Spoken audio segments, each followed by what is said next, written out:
Welcome, everybody. Welcome to the 19th International Conference on Sustainable Development of Energy, Water, and Environmental Systems, SDEWES. I'm pleased to chair this very prestigious conference and to host it in Sapienza University of Rome. I would like to thank all of you who have registered in such large numbers for this conference, both in person and remotely. I would like also to thank SDEWES President, Professor Neven Djuic, the co-chairs of this conference, my colleagues, Professor Daniele Groppi and Professor Benedetto Nastasi, Professor Livio De Santoli, our Vice Rector of Energy Sustainability, all the members of the International Scientific Committee, the Programming Committee, the conference organizers, local organizing committee, conference programming committee, special session programming committee, keynote and panel programming committee, award committee, poster evaluation committee, special issue programming committee, all the invited speakers, session chairs and co-chairs. I would like to thank all the editors-in-chief of the numerous and prestigious journal paper of this journal partner of this conference with a special issue. I send the greetings from the rector, Professor Antonella Polimeni, who was unable to attend this morning, and the greetings of the Dean of the Architecture Faculty, Professor Orazio Carpenzano, hosting the conference. This faculty is famous for the battle between students and police in 1968. The writing outside, police out of the university, and the graffiti of the facade are a reminder of those days, to which Renato Gottuso, undoubtedly one of the most famous Italian painters of the last century, contributed by providing the drawings. We too, and especially the many young people who are here, we have our professional battles and challenges today. And one of them, probably one of the main one, is the one of sustainability, climate crisis, and energy transition. These are all terms that currently everyone is talking about. No one states that is against them, not even those who are concretely trying to slow down the energy transition. However, it is increasingly necessary to clarify the main voices, often confused and discordant, that are heard on these issues. And this task falls to us, academic, to researchers, whose main professional purpose should be precisely to provide institutions and citizens with a vision that is as accurate and realistic as possible. This conference is therefore an important moment to confront, to discuss, to learn, to collaborate and clash on these issues, so that we can return to our countries with that something more that often cannot be learned only from books. Change must be ridden, being a leader, not opposite. When there is a wind, there are those who build walls to protect themselves, while others build windmills to extract value. I therefore conclude by inviting everyone, both those who are participating in SDEWES for the first time and those who have already done so many times, to take advantage of these days by exploiting the great potentialities that this conference offers. Certainly, the first one, the opportunity to present our research in front of many colleagues from other universities, giving visibility to our work in these days, in the conference paper and the journal special issues. But also the opportunity to listen to the presentation related to research of the same topics we are working on, having an international vision of how studies are proceeding in many other countries and universities.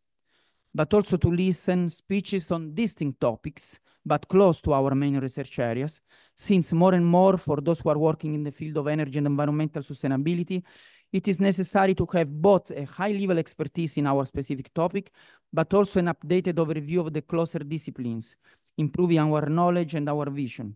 This is another of the added value of the SDEWES conference, which integrates in numerous parallel sessions many disciplines and research fields, all related to the sustainable development of energy, water, and environment system. Also to meet and talk with many researchers, sharing ideas, creating synergies, new collaboration on a national and international scale.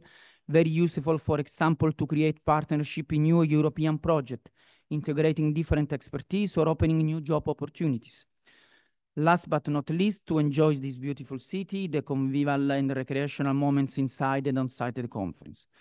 So I invite all of you to take advantage of this day by letting yourself be carried away by the meetings, by what you will hear, welcoming your personal and original ideas that will arise. Enjoy the conference and our city. Thank you, everybody.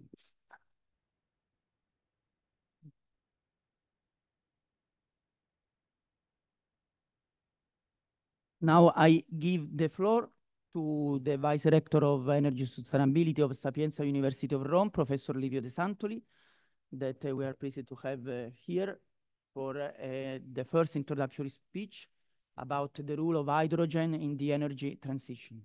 So Livio, the floor is yours. Thank you very much, Davide. I'm very happy to be here because this was for more than 20 years. It's okay, the sound? For more than 20 years was my academic life here in this building. My room is the next to this hall, and was very nice to be here as an engineer toward the architectural world. What I was saying these few minutes is something very important for the decarbonization process, as everybody knows. The role of hydrogen in particular, and the importance of the decarbonization process in terms of energy policy. Because everybody agree about the fact that decarbonization will be our next process for the next 25 years. But how to manage this transition? How to try to reach the goals of decarbonization? This is up to each of the European country, hoping that in the next year the energy policy of the Commission could be the same of the past. And to do that, the example of Italian situation it's very interesting because this country is very promising as potential in renewables. And it's very important try to understand that there is a lot of work to do in these next 5 years. As you can see in this slide, there is a gap in which we have to turn back and to modify in very deep way the trend for emissions, for electrification penetration, for of course share of renewables in overall production, energy production.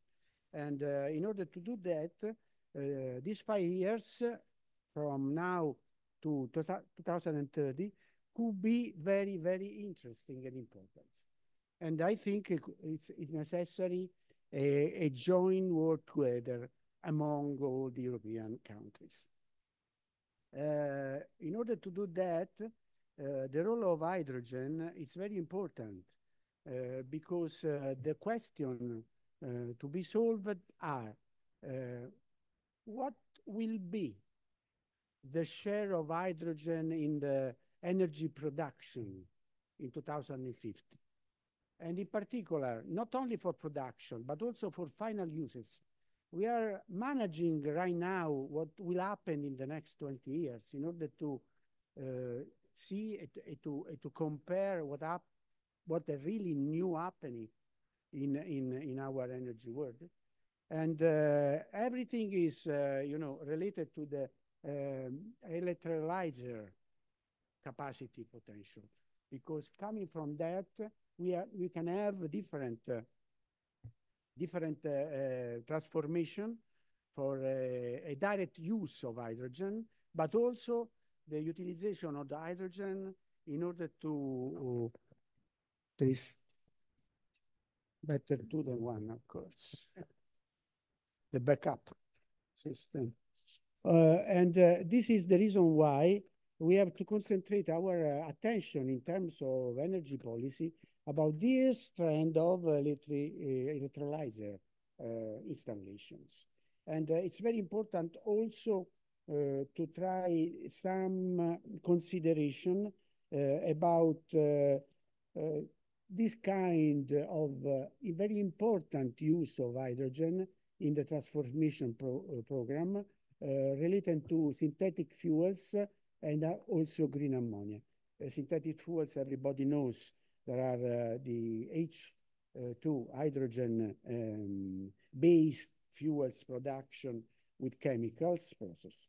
So how to explore, investigate this kind of opportunity that we will have in our future in order to reach a coherent system in decarbonization, in our decarbonization future. One very important question here in Italy, I don't know in other countries what presently happening, because there is some wind of divert attention, talking about very often the nihilism movements. And for that reason, we had to give an answer to this kind of question.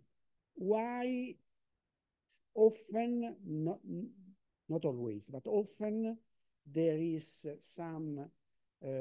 somebody who neglect the power to gas approach? Because if you neglect this, any kind of business plan is completely wrong, of course. It's very important, and the result of this very brief presentation will demonstrate this. Very important to understand the role of power to gas in terms of sharing in the energy complete decarbonization program. In particular, in Italy, there is the Italian National Energy and Climate Plan, which gives very, very poor data about this kind of affair. There is, only 4% of renewable energy generation converted to hydrogen. And also there is half of this production will come from steam reforming, which means that we are not talking about green hydrogen. And this is, I think, very dangerous to follow this kind of line. 100% renewable energy world is related also in Italy to a lot of programs, studies, research, and our group here in Sapienza also is in this line, and using the common software that everybody in this whole probably use, H2RES or energy plan, in order to answer some of the questions. In particular, a role of hydrogen and power to X system to decarbonize the hard to abate sectors without neglecting a very, very important asset, which is the social economic implication in the energy transition, which means also to make some effort in order to understand which kind of cost this transition will have. And for this reason, we have to subdivide in different sectors this program. The sector of heating, of transportation, the sector of industry, of course, remaining in the same line of decarbonization. In order to do that, it's important to say that hydrogen will have different consideration in each of these sectors, as I will say in a minute. A path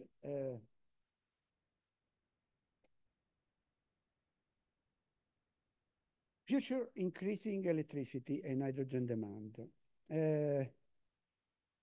Of course, the final scenario includes mainly a electrification process, and this is the connector role of hydrogen in a parallel path, as you can see here in this slide.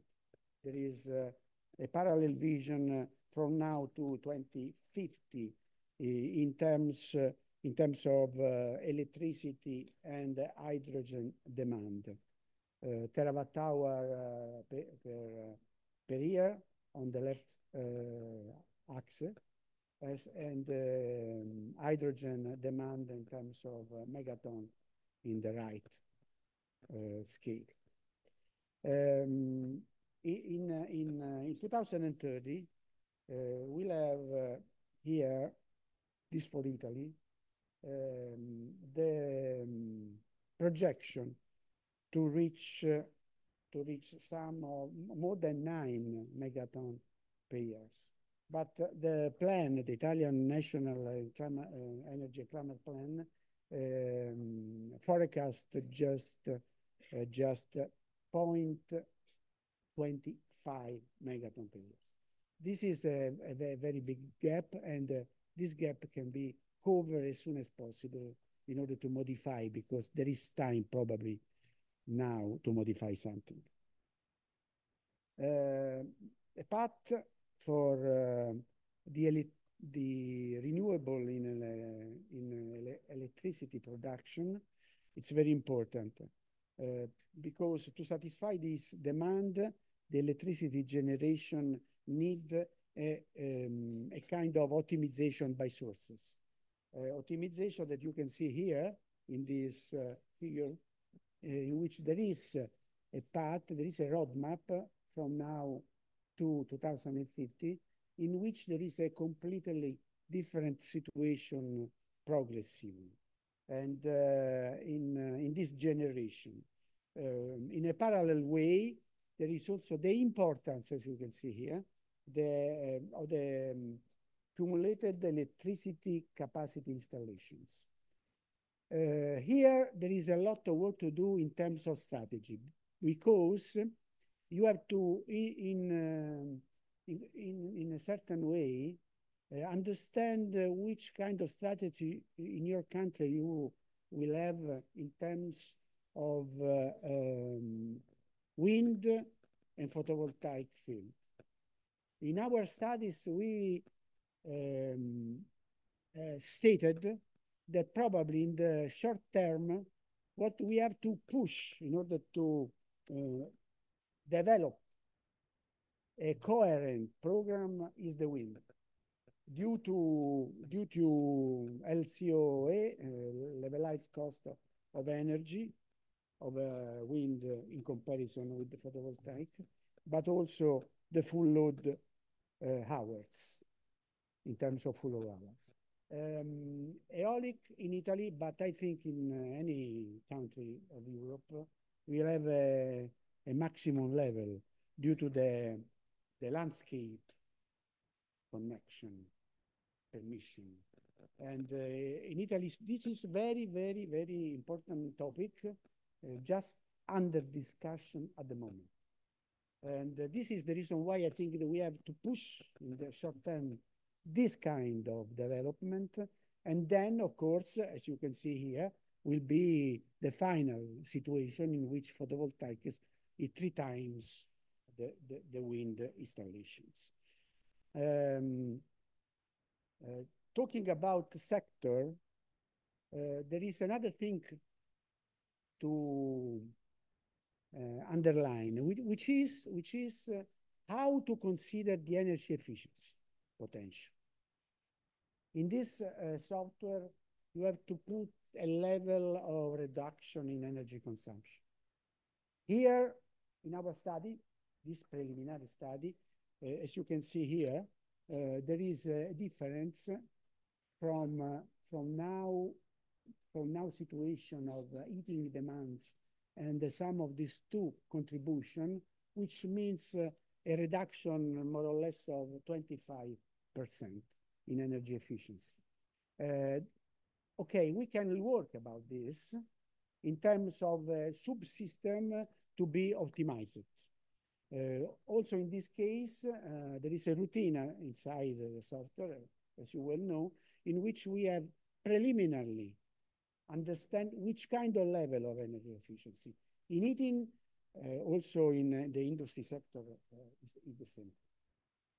In order to do that, that is that here, the final result is in terms of storage system permit us to say that the hydrogen use for flexibility of the system in a renewable world will be greater than electrical backed situation.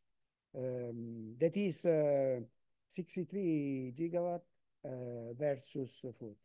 This means more than 50% more. This is a great potential of hydrogen coupled with the other final uses. Well, transport industries is a theme. They are themes apart, of course, but it's very important to say that there is something very clear. You have to move from here to here, today and 2050, in terms of light-duty vehicles. There is a dramatic decreasing of here, the consumptions of fuel. Due to what? To the motor efficiency. And this is very clear. I don't know what happened now around the world in terms of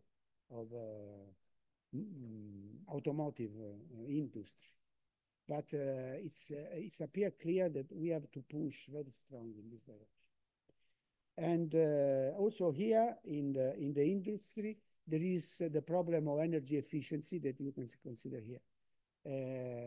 Italian industries is very, very in advanced state in terms of energy efficiency for the system.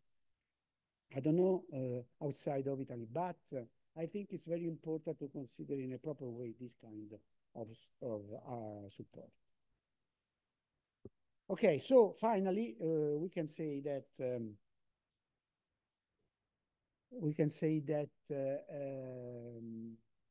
as a summary of this brief discussion, what is the role of hydrogen in Italy, but I think more or less in other parts of Europe. 42% of electricity generation, 42% of electricity generation is used for hydrogen production. This is a problem because often the energy policy in the country does not consider this part.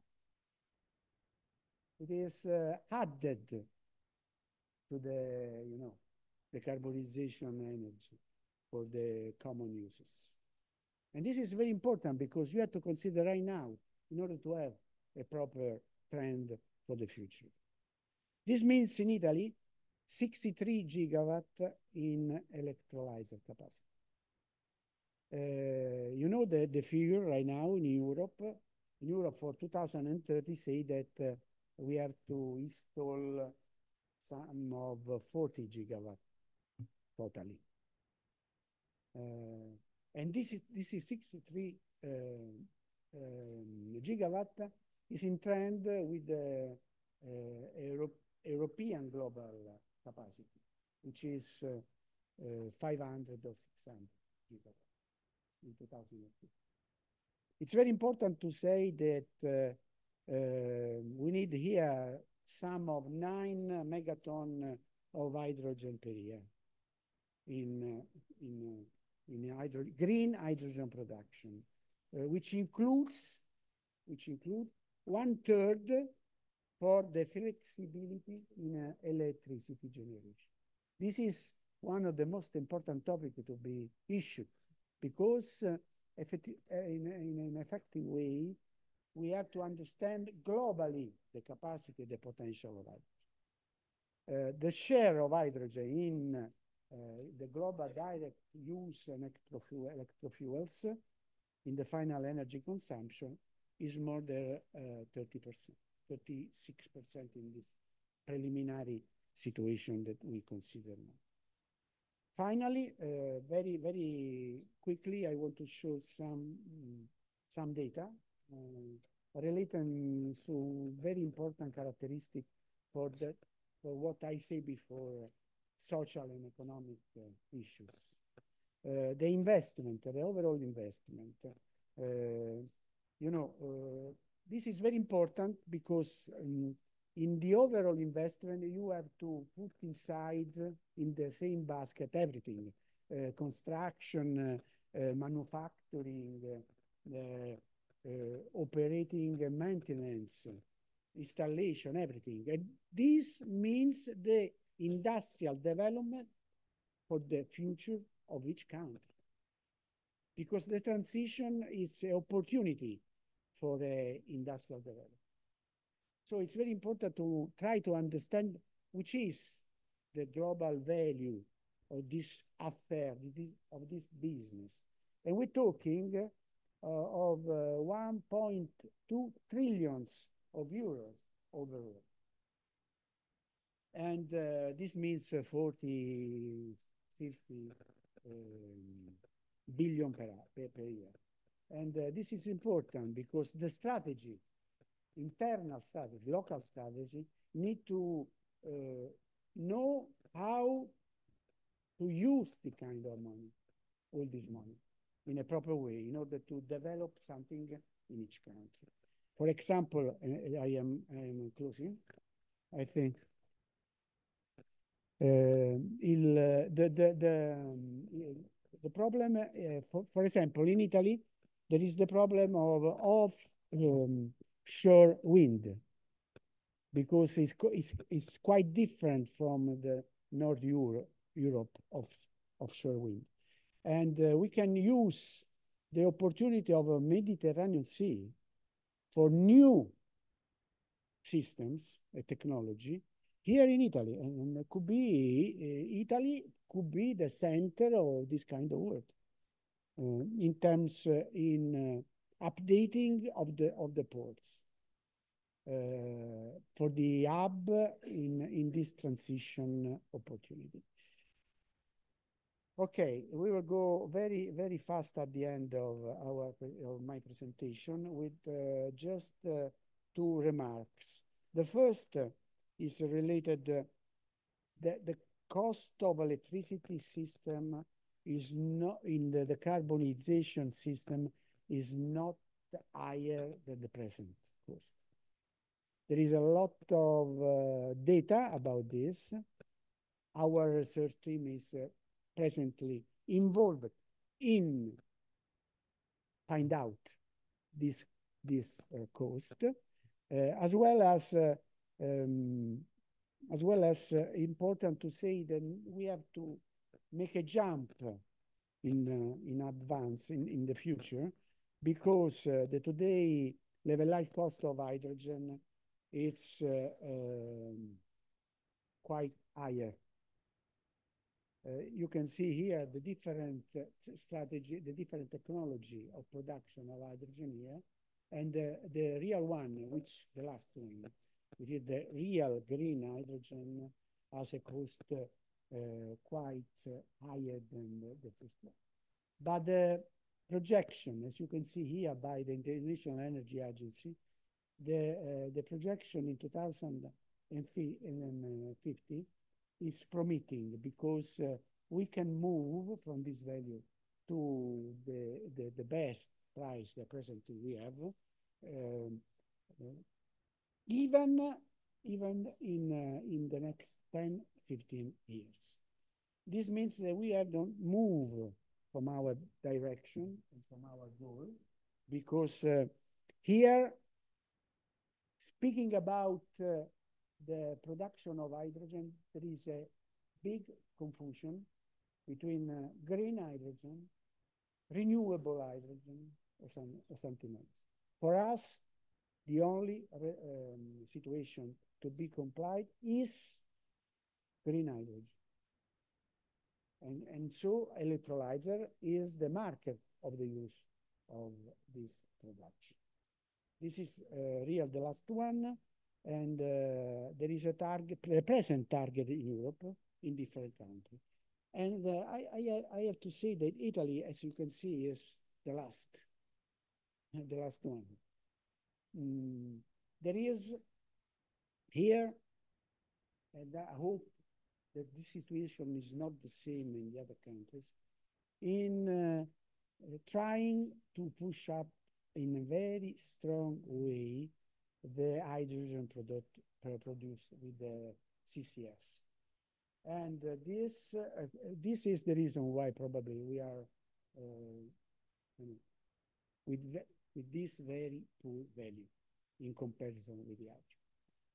But our effort also has a research team in this field of decarbonization and to try to convince the political parties to approve this kind of scenario. Thank you for your attention.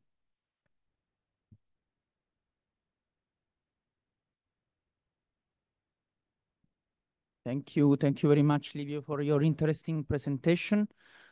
We have now another very interesting and current topic that will be discussed by Professor Neven Dujic, and that was president here, about nuclear. And it's a question, the title of the presentation. Is nuclear solution or just a delay tactics? So let's listen Neven thoughts about that. Neven, thank you, and the floor is yours. Oh, if I can get the pointer. Thank you. Okay, there is quite a lot of discussion about nuclear ongoing. In countries, they're reconsidering nuclear for their future decarbonization again. There is talk about nuclear renaissance. So let's delve a little bit into the nuclear technology. It's generally quite safe technology if we compare it with others. The number of deaths, accidents happen, but if we are rational, it's a safe technology. It's clean because it doesn't emit CO2. So those are obviously positive sides of nuclear energy. On the other hand, it's expensive. It's very expensive. It's very slow to build. Accidents are rare, as we said, but when they happen, they have devastating impact on the area around. So the life cannot continue in that area. So people don't like such dramatic results of accidents. You know, when a wind turbine explodes, it happens. Well, there is no problem. We just replace it with a new one and the life continues. When a nuclear reactor explodes, well, then you never go back to live in the town of Fukushima. Also, there is an issue of safety in the times of drones. Generation 2 nuclear power plants have a weak point, active cooling. If we stop active cooling, what happens and what cannot be avoided then is meltdown because of loss of coolant and then explosion of hydrogen is possible. And the Fukushima type accident is quite probable. But on the other hand, we have to be aware as scientists that nuclear is not only energy technology, that it has dual use. And this dual use might be important for some countries. So we have to recognize this as a factor in making a decision. So the question is it sustainable? So let's look into this issue. Can we make it cheaper? Nuclear used to be cheaper in 70s when we were building many blocks. So why can't we make it a serial product? Just produce one after another and the price will go down. The problem is that each plant is actually very specific to the location, and this doesn't allow for serial production. Now, nuclear power plants that are being built in Europe are mostly first of the kind, which makes them very expensive. So the price will fall down probably when this is being repeated more times, but it will not be really serial production. Also, one thing that we have to have in mind is that regulation has become more serious, and builders still don't follow those regulations. So we spend 10 years waiting for a removal of errors in construction, cracks, etc., to put the power plant online. And that makes it so expensive. So if we could solve this problem, it would be much cheaper. Because the most of the cost now is cost of capital. China has no such problem, meaning theoretically nuclear could be cheaper, yes. This is the current trend of technologies, and we can see that wind and solar are becoming so cheap, and they're going to continue, especially solar. The price of solar doesn't have a floor, basically. It only depends on massification. It is true that this cost of nuclear here, it's one of the kind, because only one was built in the States. But as I said, the price will not significantly fall down. Let's look at the current projects. In Europe, Paks in Hungary, decision was made in 2009. It's still not started the construction. Olkiluoto in 2000, decision was made. 2005 construction. It was finally on the grid in 22. 22 years for from decision to actually connecting it to the grid. So if you make it now, 2040. 2040.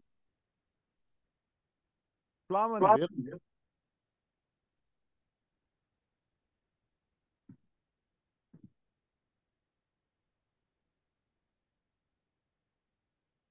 Okay.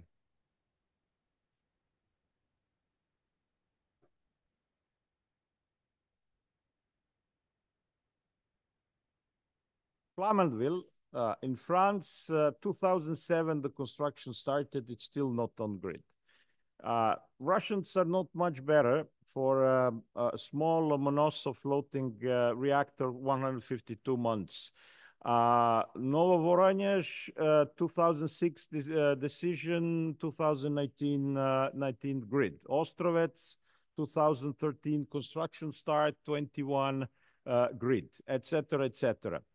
We can also see some that even took longer, like Mohovce, but it was construction was stopped and then restarted. Hinkley Point, we reached the decision in 2010. We are hoping to see it on the grid 29 to 31, but this is going to be delayed probably for another 5 years. And China does it in average in 5 years. So we can look at the timeline as 10 years for developing of the project, 15 years for construction and removing defects in the construction. So if we take decision by 25, and that's tomorrow, start construction by 2035, our new nuclear power plant will be on grid by 2050. What do we do in the meantime with climate, with energy security of supply, with replacement of existing installations at the end of life? We need to solve these 3 problems. So if we look at what would happen if we decide for nuclear scenario, and we have very good book from Bill Gates who tell us what we should do.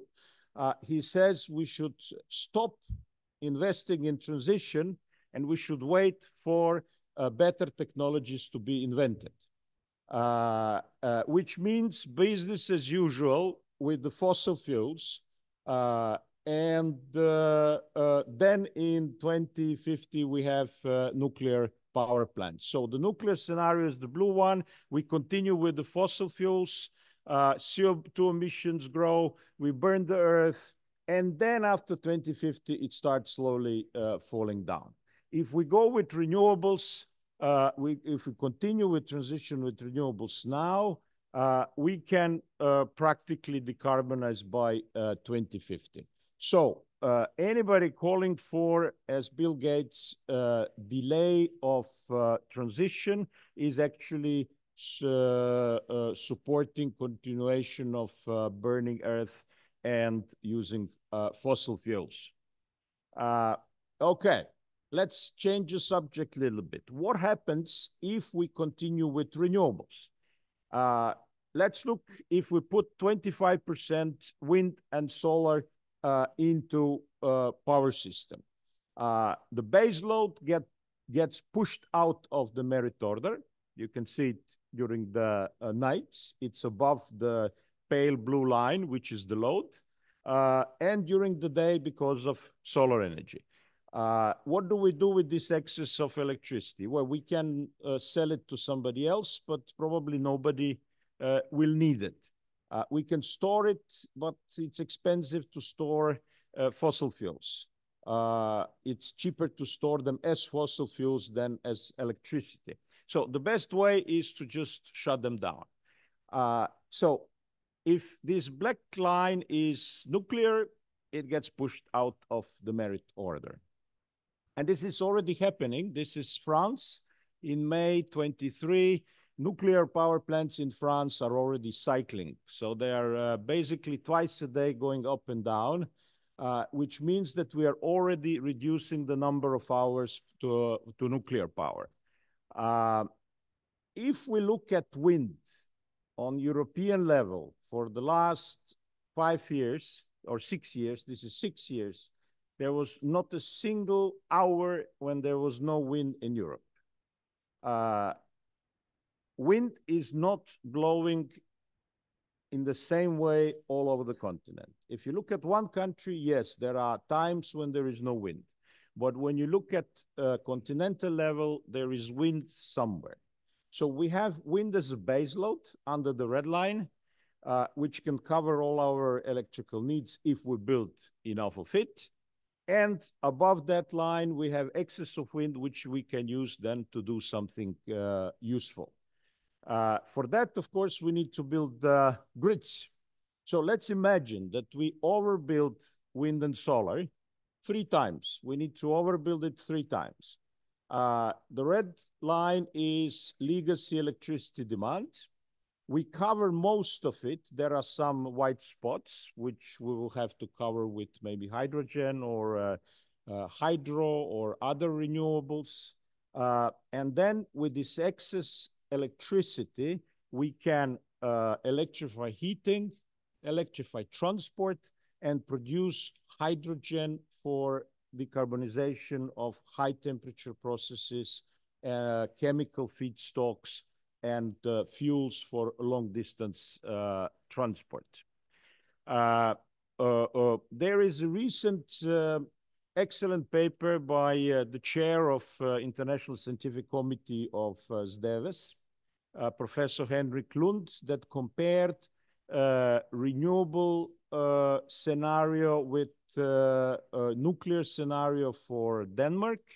And as you can see, high nuclear scenario for Denmark means much higher price. So this includes all the cost of integration of renewables. That means also building 3 times more renewables than we need in order to integrate it in the right way. And all the storages and all the conversions and the hydrogen and everything costs much less than the nuclear scenario. If we look at the price, average price in 2019 of electricity in Europe, it was much lower than a levelized cost of electricity. Even the one that we expect will be if somebody really invests in several nuclear power plants, slightly lower than it is today. This big one is a DC cable to Corsica and Sardinia. In 23, the price was a little bit higher. We have no more cheap Russian gas. But this is going to be falling down as much as more and more renewables are coming into our energy system. So how are we going to pay for this nuclear? Nuclear is around 150 euros per megawatt hour, and the market price is now very high, 120 on European level. How the countries are going to finance nuclear? Well, it's obviously that at least part of the capex will have to be subsidized. OpEx, or the cost of the fuel, is very low in nuclear power, so this can be recovered from the markets in low wind and solar hours. So when we have low wind and solar, so there is need for some other power, and maybe from the hydrogen market. So nuclear could cover part of its fuel costs from the hydrogen market in other hours. So that is probably a way how to make it work in case you really want it. From the energy point of view, it doesn't make any sense, but if you have other reasons to build nuclear, it might be feasible in that way. The number of negative prices, the number of hours with negative prices on markets is already in hundreds of hours. We can see Finland and Sweden have already more than 5%. Remember, those are nuclear countries. So nuclear actually creates negative prices. We have South Australia and California with more than 25% of negative prices. So how is nuclear going to be financed? These negative prices, electricity is best stored. Heat, car batteries, or hydrogen. Also, if we look at the cost of green hydrogen, which we expect to be happening around 2030, when the capex of electrolyzers would hopefully fall down to $350 per kilowatt. Chinese costs are now around double that. European costs are around 10 times that. The reason is that Chinese use supply side subsidies, and Europeans are using demand side subsidies. But the critical thing of the cost of hydrogen is how many hours you can run them during the year, because the cost of capex is high. You want to have as many hours as possible. So if you're using solar energy in Europe, you have like 1,500 hours only, and this is not really that cheap. But if you combine wind and solar, then hydrogen becomes quite cheap. We can expect to have 3,500 hours of excess electricity from wind and solar by 2040. And that means that hydrogen would be very competitive if the electrolyzer costs fall down, and we expect them to fall by 2030. But anyway, we could say that green hydrogen needs around 3,000 hours of nuclear excess because of the higher cost of nuclear fuel, and the cost of electricity is higher, and that is compatible with only 1,500 hours of renewable excess. So even there, renewable hydrogen will be more competitive than nuclear. So is nuclear sustainable? Not really. It's not viable. It is more expensive than clean alternative. It takes a long time to build. It extends fossil fuel life significantly. So it's a great delay tactics. If you're from a gas lobby, it's a good policy to support. It may make sense only as a part of dual use strategy. So if you want to build a bomb, it might make sense, but you will have to heavily subsidize it with high subsidy nuclear may be feasible. Thank you.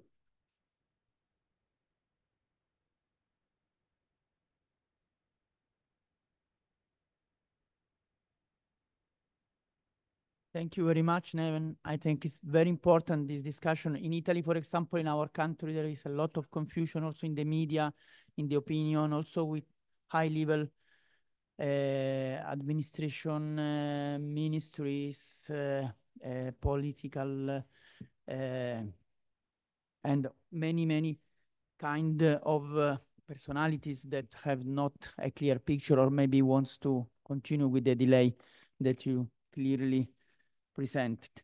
Now we have a ministry here from the Portugal. We are pleased to have here with us Professor Maria Gracia Carvalho, the Ministry for Environment and Energy of Portugal.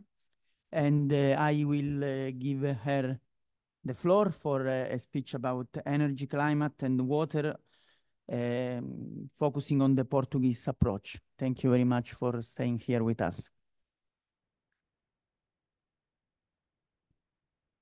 Good morning, ladies and gentlemen.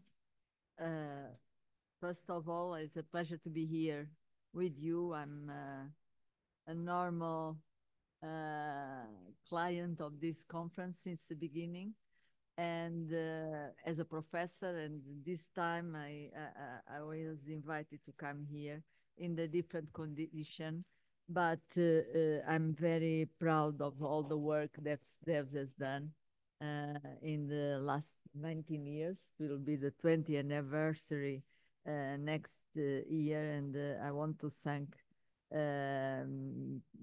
Professor Neven Witch and all this team, and this time Professor David Garcia to be the local, and the University of Sapienza for hosting, because it's really a service to the energy and environment community to be able to have this conference where we discuss in a very scientific way all these questions that are so important nowadays. I will very shortly talk about the situation and the policies in Portugal. It's an interest fact that the subject of this conference, sustainable development, water, environment, and energy, is exactly the portfolio that I have as a minister. So it fits well. Actually, I was one that together with Neven and at the time Professor Afghan, that unfortunately is not with us, designed the subject of this conference, and we choose this subject as the subject that would be very important for the future. So I feel that is a big responsibility of these three areas, and I will start very briefly with water. We have a major concern with water in south of Europe, Portugal, but also Spain, Italy, Malta, Greece, Cyprus, but it's slowly, not even so slow, going up to central and north of Europe, and because of that, we have an intensive plan at the same time to do some restrictions on the consumption of water, especially in the south of Portugal. For the economic activities, we had to restrict for agriculture, for tourism, to make sure that we have enough water, and this water of quality. And this is what we want to ensure, that everyone that lives there and visits has good quality, but that needs to very much monitor, and we need to have measures to save. And apart from that, we are investing a lot in new sources of water. So we are building desalination. We don't build big dams. It has a lot of negative impacts, but we are building and trying to take advantage of all small dams that we can have in order to store water. And we have written to the new president of the Commission, van der Leyen, a letter asking for a priority in terms of research, investment at the European level, and very interested that 21 countries immediately join us. Italy was one of them, asking for the water to be a priority, and I think that we should look, and especially the nexus to the energy is a very important topic.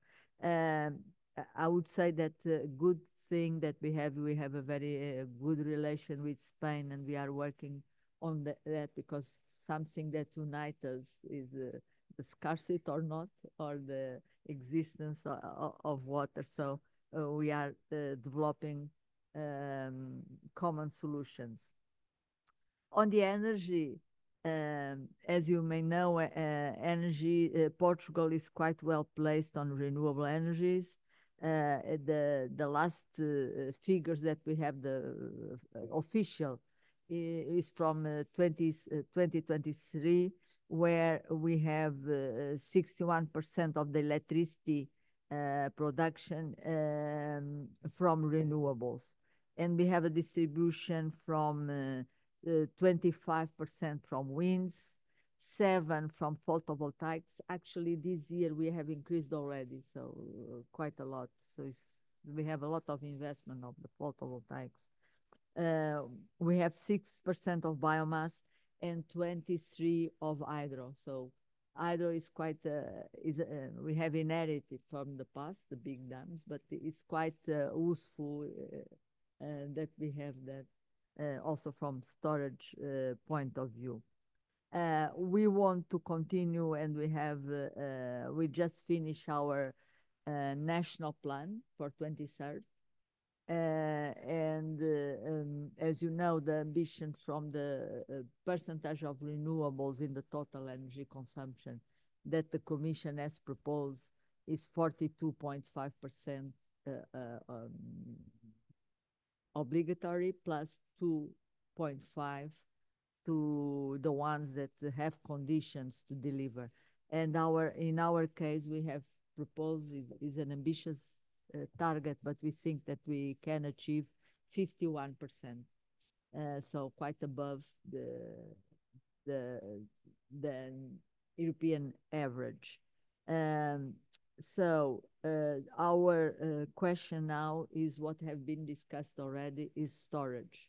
So we really need or the flexibility of the system.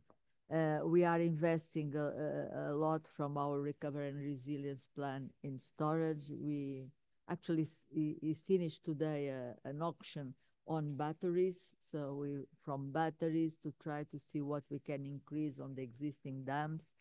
And we are planning like Spain has done, because we have an integrated energy market with Spain. They are preparing an auction on capacities.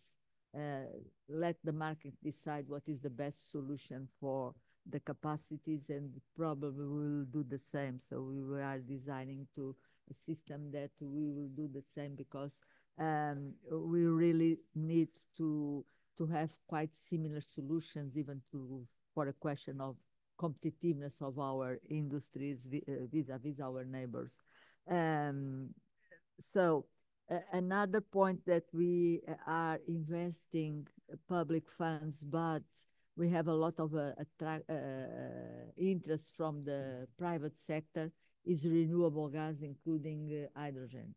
We have only firm commitments in terms of requesting grid connection or having requested the license, environmental license, more than 20,000 million of projects in renewables to hydrogen. Most of them to a region in the south near the coast that is called Sines, where we have a big harbor, which is our most important harbor. We actually, this shows the importance of water. There is plenty of renewable potential.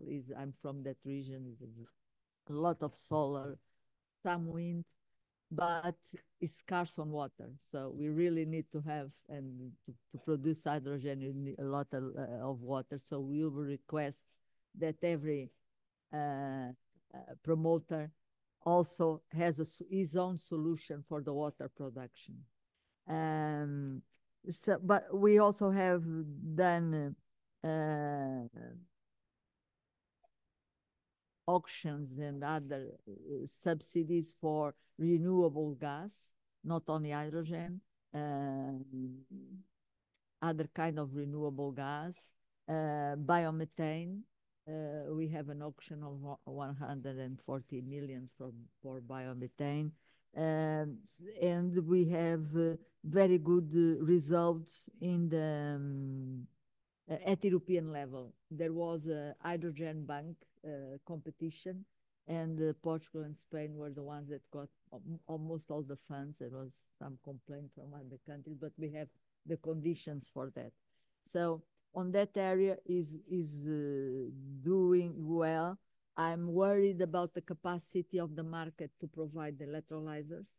Some of the projects are saying that they will be delayed because they don't have the electrolyzers in the market. And some of these projects are funding by European funds with very tight schedules, but they cannot, special because they are requesting quite large electrolyzers that the market is not able at the moment to deliver it.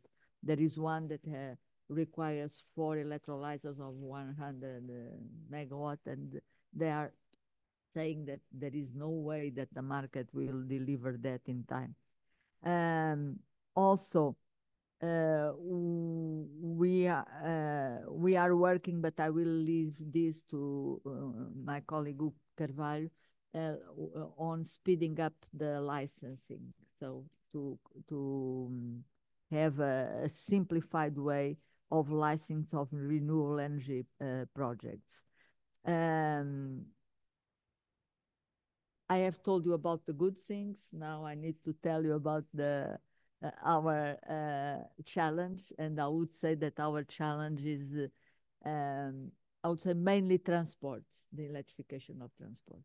We got delayed in the rail, so we have a very old-fashioned rail system. We don't have very good transport systems. We have some in Port and Lisbon, but not general. There is not a tradition of people to use very much the public transportation. So the car is still part of the culture of the Portuguese, and the emissions from transport are increasing instead of decreasing, and that is a big problem. Together with the fact that to buy a new electric car is expensive, and we are, I wouldn't say poor, but not a rich country. So it's very difficult for our population to acquire and change the existing cars for new electric cars, or even new, more efficient combustion engine car, because we have a problem of very old cars, about 15 years old or even more. So that is one of our biggest problem.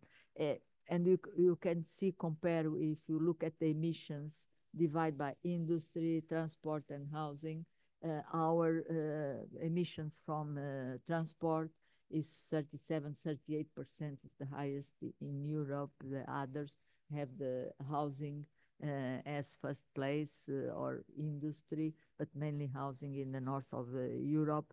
In our case, is transport with a tendency to increase. Now, just to conclude, some words about environment. That is a field that, to conclude with good news, in the environment, we have quite a good progress in terms of biodiversity. We are doing a lot of efforts to in the biodiversity. It's quite recently already from previous government, but we have recuperate some of the endangered species like the lynx, um, like the wolf, the Iberian wolf. So, and we are now launching new marine protected areas. Yesterday, I was in the, no, on Saturday, I was in they start sailing for sailing boats to get the data for a new marine protect area that is a very big one. That is the Gorinj mountain, a mountain on the ocean that is going to be a protect area by 200 kilometers by 100. So it's a very important one. We have created another one in the month of August in south of Portugal in Algarve, Pedra do Valado, and we hope that in October all the area of Açores, there is a proposal that is going to the regional parliament in the middle of October to convert all the ocean around the Açores in a marine protected area. So I hope that it passes in Parliament, but because it will put Portugal as one of the highest countries with protect areas, marine protect areas in the world. So it is something that we are very proud. We have, as I told you, good things. We have to solve the question of the transportation is not easy, is not clear as it was said what will be the development of the automotive industry in the next 2 years, 3 years. I think things will change, but we really need to work hard in the transport sector to make sure that we do a proper decarbonization as we should do. Thank you very much for your attention. Thank you. Thank you very much for this very clear and exhaustive overview of where we are now in the sustainability issues. We have now the last introductory address. Last but not least, we have Hugo Carvalho, the president of the Mission Unit for Licensing of Renewable Energy Projects. And he will give us some information about the bureaucracy that is one of the other main barriers that is slowing down the transition. I think in many countries, in Italy, for example, we took average 5 years for the authorization of a wind farm. That is too much, but is the real time we need. So Hugo, the floor is yours. Thanks for staying here with us. Thank you, Professor. Is it on? Yeah. So good morning, and thanks a lot for the invitation. I'm a first timer here, and I was finding my way through many conversations last night. I found a conversation with Professor Neven and my minister, Professor Maria da Graça, in which they were saying they were doing this since the 1990s. So you've been basically doing this all my life. So I guess I should thank you for the ideas and for what you've done. I'm not a regular, but I can say I'm a beneficiary from this conference. Reason why there is actually no point in a speech about raising awareness on climate change, because you are aware, and because we are all aware that sustainable development is a good idea, that renewables are a good idea, saving water is a good idea, and you all have good ideas. So good ideas are your business, I should say, and I would say. And we are all aware, I'm pretty positive that we all know that there is nothing worse for a good idea than a bad investment plan and a bad execution plan. So this is where I kick it off. The harder, the further we go into decarbonization, the harder it gets to have results. It's like losing weight. It's easy on the first kilos, but then it gets way harder. And that's the story you were reminding us about. Italy's 5 years. and I could say a lot about the Portuguese 5 to 6 or 7 years in PV, the way that a promoter goes around between 15 and, or used to go around between 15 and 25 entities on the same public administration, fighting away through the bureaucracy. And this, I call this the fight against bureaucracy, but I don't want to win the fight. We need bureaucracies because it is the difference between having a self-administration in which everyone does what they want and a public administration. So we need bureaucracy. Without it, it would be way worse. But we find many times we have found ourselves in Portugal, and this is the reason why we put this structural mission in place. I'm on this mission for now, and it has a deadline because it is a mission. Because a lot of times we found ourselves feeling like everything could be different and that we could not change a thing, and this is how we felt. So we launched this to do some kind of what I usually call participative bureaucracy. So committing the public entities, because I grew up listening to renewables are the way, but then renewables are the way if they respect municipalities, and then if they respect the regions, and then if they respect the army, and then if they respect the water lines, and then if they respect the roads, and then if they respect all of the bird species and all of the land species and all of the plants and all of the trees.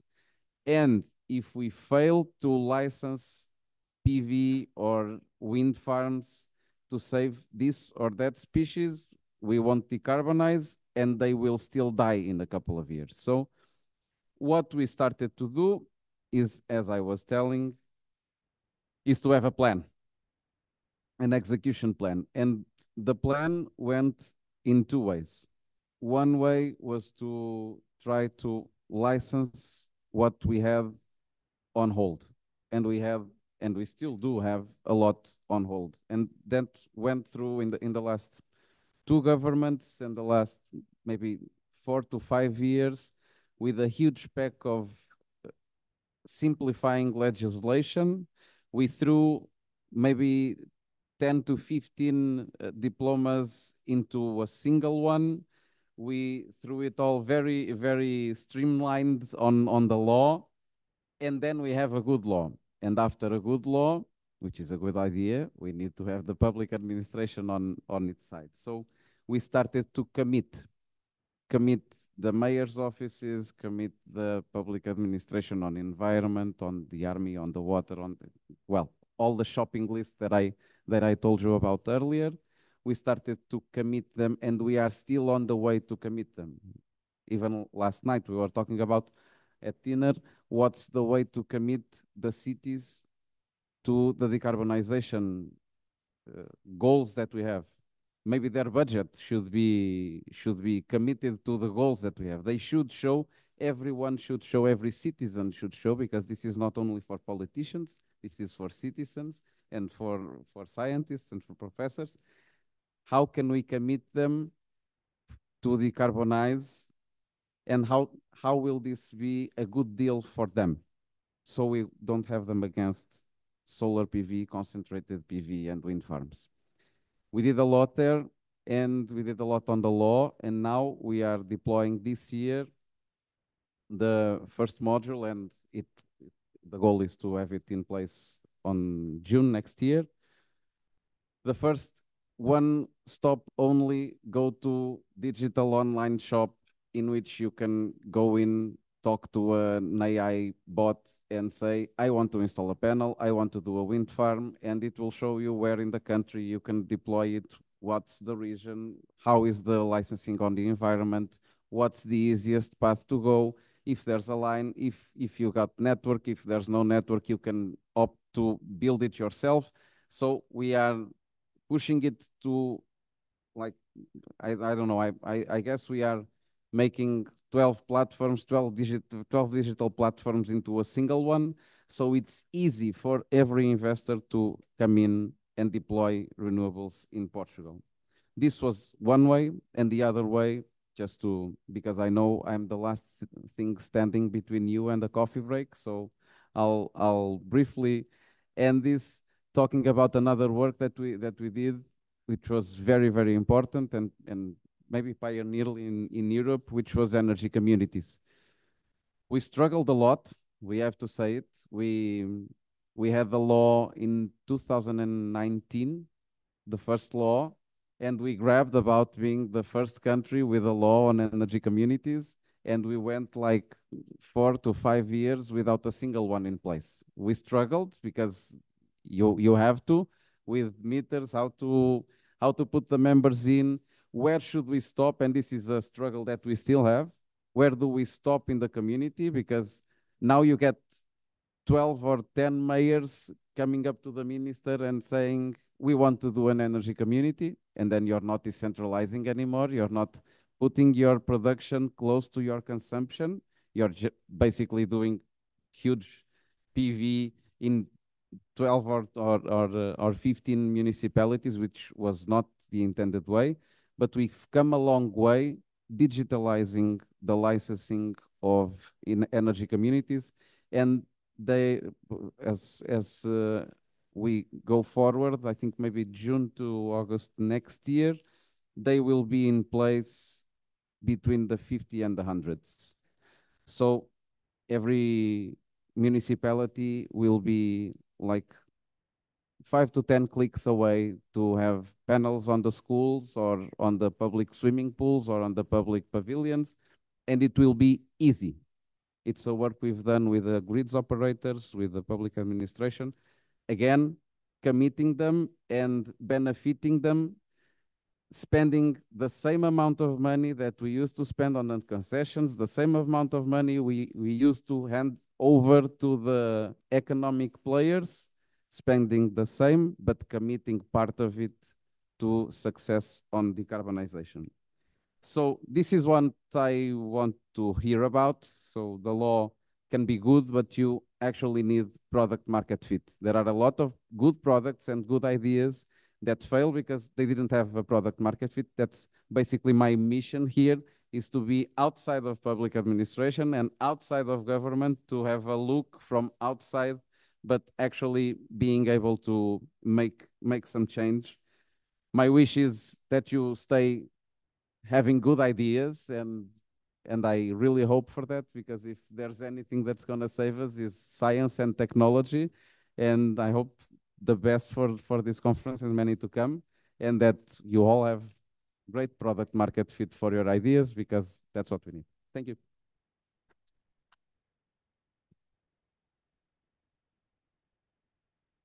Thank you very much.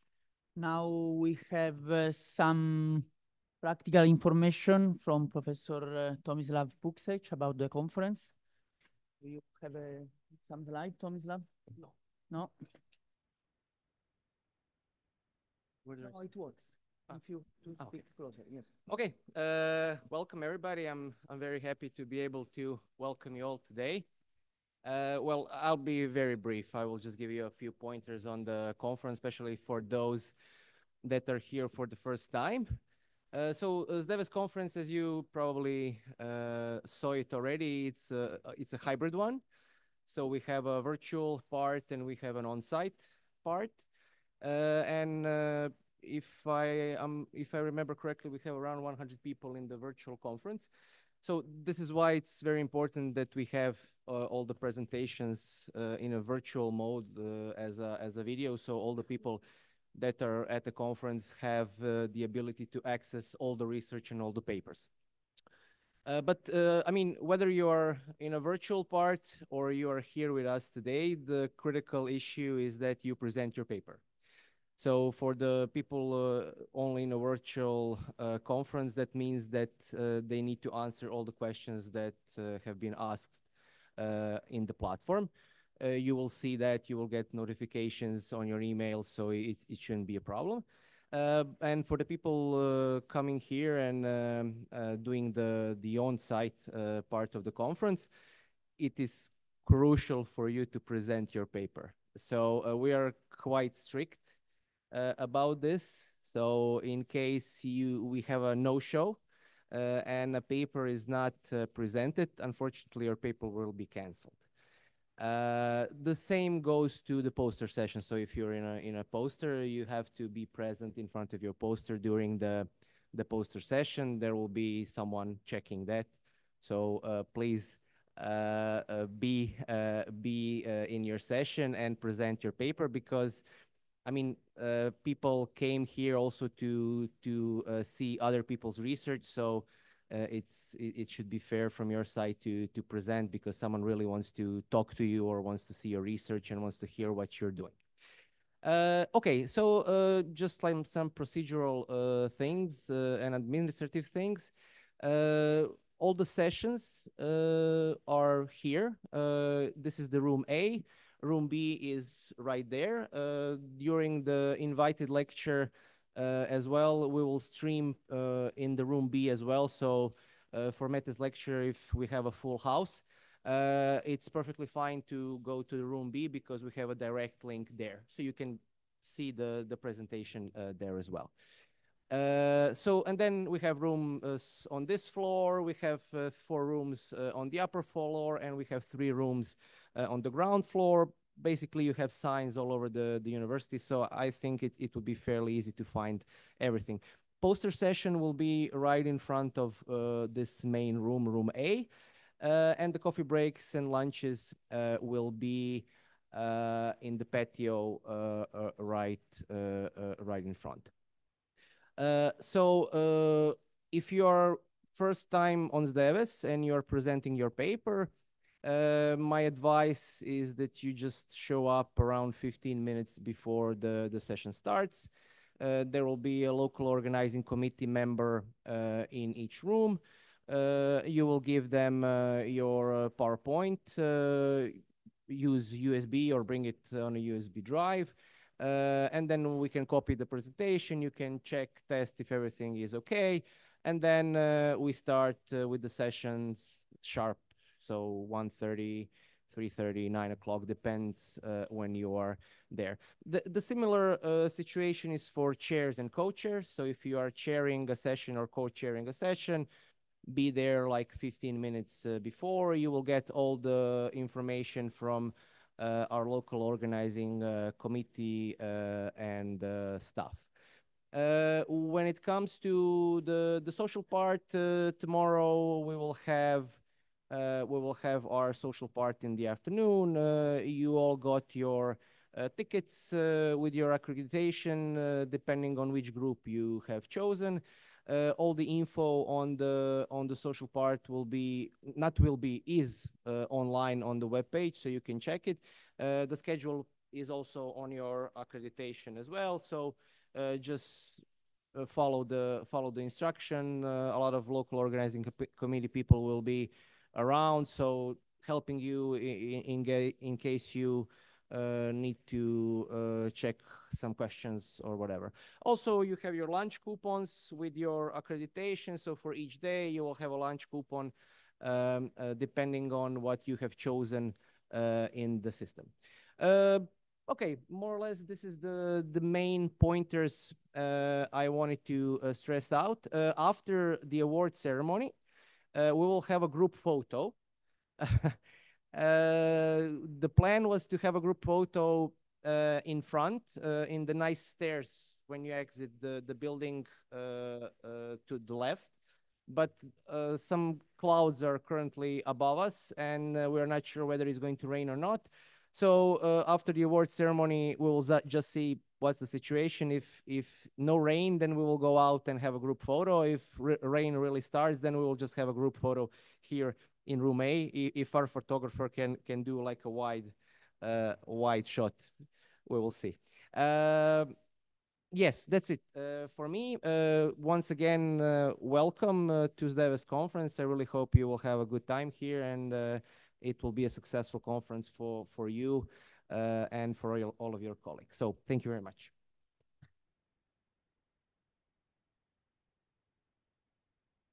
Thank you, Tomislav. We have now the award session.